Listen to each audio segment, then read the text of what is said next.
Today we have news. All the news is from Shyamalan's new sequel, and Avatar's new sequel, and World War Z's new sequel, and Star Wars new sequel, Narnia's new sequel. We're just doing sequels. Only the superhero franchise news too, and Disney remakes news, and some gaming news. Yes, we have a whole bunch of gaming news from E3. How exciting. Hello and welcome to Tuesday Newsday. He's Ruben. And she's Gemma. If you haven't seen Split yet and have managed to avoid this news, then please cover your ears for a couple of seconds because this is a bit of a spoiler. But those of you who have already seen it will know that there is a link between Shyamalan's cult classic Unbreakable and his latest film Split. Shyamalan recently announced that he is now making a sequel to both Unbreakable and Split. In an unexpected and non-linear response to the cry of fans for an Unbreakable sequel, titled Glass, it will obviously bring back Samuel L. Jackson's character, Mr. Glass, from Unbreakable, and Bruce Willis will be joining him, along with James McAvoy and Anna Taylor-Joy's characters from Split. Shyamalan tweeted last week. He tweeted. Yeah. In Glass, Dunn pursues the beast in a series of escalating encounters while Price emerges as an orchestrator with three secrets critical to both. Ooh. We can't wait to see this film though. It's due out for release in January 18th, 2019. Amazing. Speaking of long-awaited sequels to much-loved films, we've been waiting for James Cameron's mythic Avatar sequels for many years now. Since 2019, when the original film came out and blew our minds with its groundbreaking use of 3D, we've been aware of a set of sequels existing only in the mind of the creator. But finally, the time is coming when we shall see them. Cameron has made an announcement on Facebook that production has now begun. Yay! There are 4 sequels in the works, all due to come out in a 5-year span. The first of which is to come into cinemas in December 2020. The original Avatar is going to be a tough film to follow though, with its breathtaking visuals and innovations that shaped the whole industry. With such a long gap between the original and the next chapters, can these sequels ever live up? Can it ever live up to their brother? I don't know. We'll see. We'll have to see. Marvel is of course churning out films as fast as we can watch them. There is never long to wait for the next instalment, and we have a bunch of release dates for next year from the X-Men end of the universe to report. These dates obviously change, so bear that in mind. Firstly, New Mutants, which is about the kids that attend a school with Professor Xavier. That's cool. That's due out apparently in April 2018. Deadpool, which needs no introduction, Deadpool 2, will be hitting cinemas next June 2018. And lastly, Dark Phoenix will premiere on November 2nd, 2018. Can't wait for Dark Phoenix. That would be really cool. Amazing. Meanwhile, over at the Avengers side of the Marvel Universe, Ant-Man and the Wasp. Woohoo! No, I'm good, Arrow guy. Let's go. It's due to start filming finally. It's going to be directed by Peyton Reed. It's got Evangeline Lilly playing the Wasp and Scott Lang playing Ant-Man.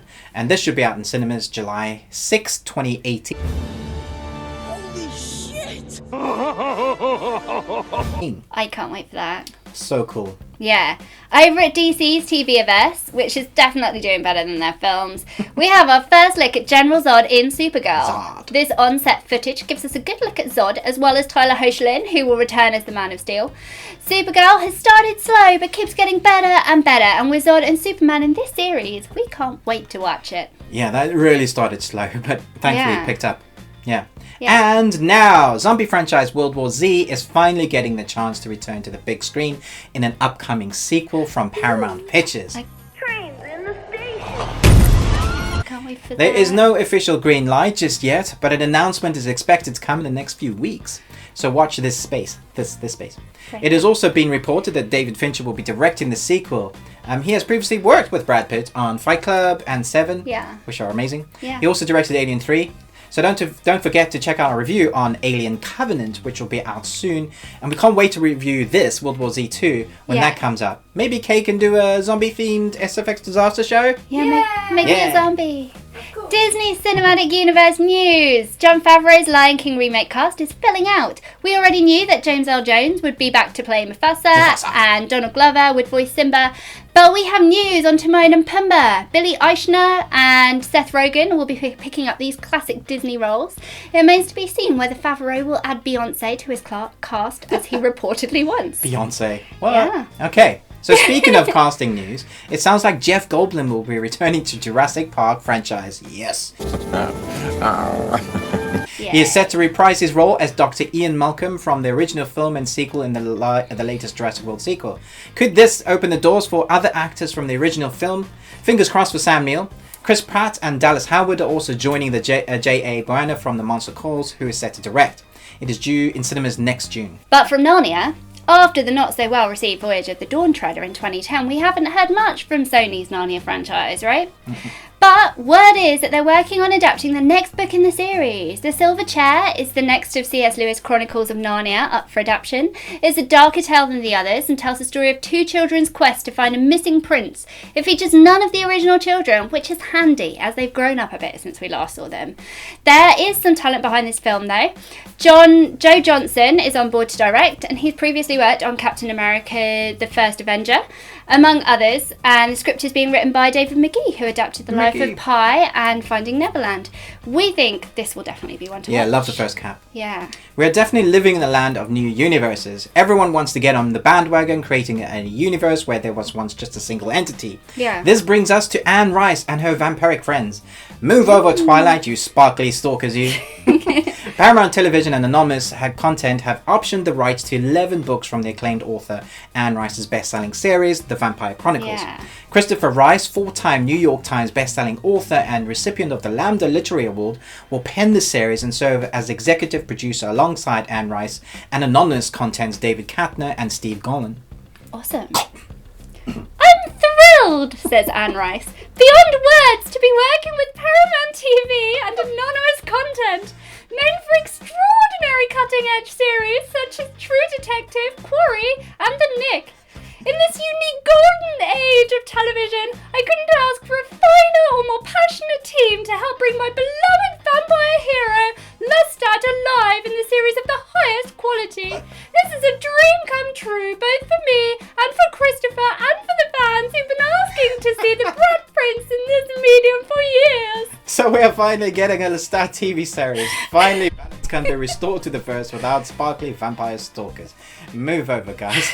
Oh my goodness, is that what she sounds like? We're so excited. We're so excited. I want some more. Crossover, Star Wars gaming news. Yay. Yay. So the next Battlefront game is adding some characters from The Last Jedi.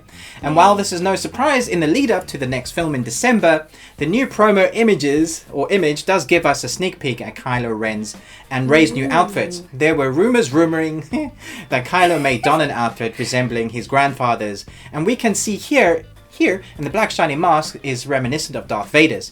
Rey's costume is closer to the robes of the original Jedi and was probably given to her by Luke. We also get another look at a new hairstyle, which we have already seen on the merchandise earlier this year. More interestingly, in the text we can also see that there is a Last Jedi edition of the Millennium Falcon. So we're thinking that maybe the old ship has had a facelift after the passing of Han Solo in the previous film. Like this? Also, in the listed abilities, Rey can control the minds of enemies. These are not the droids you're looking for. These aren't the droids we're looking for. And Kylo Ren can freeze and pull energies using the Force, a la Darth Vader. Of course, all of this is speculation, but Lucasfilms does not release the information without reason. Keeping it gaming news, E3 is fast approaching. It's May, which means that the public can no longer buy tickets to the event. So unless you are a press or have a ticket already or are a developer, you ain't getting in. But don't worry, we will be covering the event as news drops and trailers emerge. The Microsoft Showcase will be on Sunday, the 11th of June, so keep that in your diary. Last year, Microsoft announced not one, but two pieces of hardware, the Xbox One S and Scorpio. And in a recent blog, Phil Spencer said that the company is excited to unveil Project Scorpio and the amazing game experiences it powers at E3 this June. Yay! So far, we know that Scorpio will support Middle-earth: Shadow of War. Other games that are rumoured in Rumourville to showcase on the new consoles are Forza 7, Crackdown 3, which we've been waiting for since I was 2, or at least it feels like it. Does feel like State of Decay 2, Call of Duty, FIFA, Madden, Battlefront 2, and Red Dead Redemption 2. Red Dead Redemption on Scorpio, can't wait! Anyway, Bethesda almost every year steals the limelight with an amazing showcase of what they plan to bring to the table. We expect VR to play a big part in the showcase and many of the others at E3. There are 3 headsets that will need to show off what they can do. There is, however, no word on the HoloLens that wowed us last year with Minecraft, so we'll keep Gemma's ears peeled. Getting Going back to Bethesda, Doom and Fallout 4 will definitely be shown in their VR goodness, and we are secretly hoping for a little taster of Skyrim 6. Bethesda Showcase is on June 11th. So, moving on to EA. They have announced that all their sporting games will be there as usual: Madden, NFL, FIFA, NBA, along with some standalone games like Star Wars Battlefront, which we've mentioned already, and Need for Speed. Apparently they're announcing more games as well. It's been a big year for Nintendo with the release of the Switch. Now, Nintendo haven't done an actual showcase since 2012, and this year they will not be doing a showcase. What? But in reflection, this seems like it's actually a well-executed plan. This year, for the first time, it's open to the public, and rather than spending a huge budget on the show, Nintendo will be on the show floor with their products, mostly the Switch, we think, and mingling with the peeps. What a brilliant idea. Also, they'll be showcasing 3D with Pokemon Sun and Moon, their biggest Pokemon selling game, unless you count the app that took over the world last summer. Yeah, there was that. Sony have developed a comfortable lead over Microsoft and normally win hands down in the showcase. They will want to bring out all the stops this year with the launch of Microsoft Scorpio. Sony will probably be concentrating on their VR and last year's announcements with some more gameplay and VR footage. Expect Spider-Man, God of War, and a couple of secret IPs being briefly showcased, as is the norm. Yeah, that is the norm. This brings us to the end of E3 news, but do watch this space. Right here. Over the last couple of months, there have been a lot of leaks, not just a couple, publishers on their secret IPs. This year, E3 could end up being the best. With the public around for the first time, I would want to totally show off for them. So keep your ears and eyes peeled with the Ruby Tuesday as we bring you all E3 news as it comes our way. Thanks for joining us on this week's super duper and a little longer than usual Tuesday Newsday. Yeah. What are you most excited about at E3 this year? Are you excited about Lestat TV series? Are you just bored of Avatar news now? Let us know in the comments below. Thanks for joining us. Bye, Tuesday Newsday. Bye.